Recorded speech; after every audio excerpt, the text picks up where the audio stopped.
ஒரு முஸ்லிமை பொறுத்தவரை அவன் விரும்பியது நடக்காது.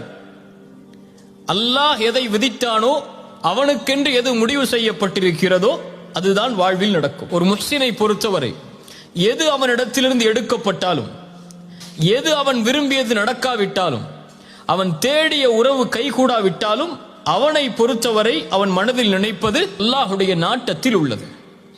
என் இறைவன் எனக்கு எப்போதும் நலவைத்தான் நாடி இருப்பான்.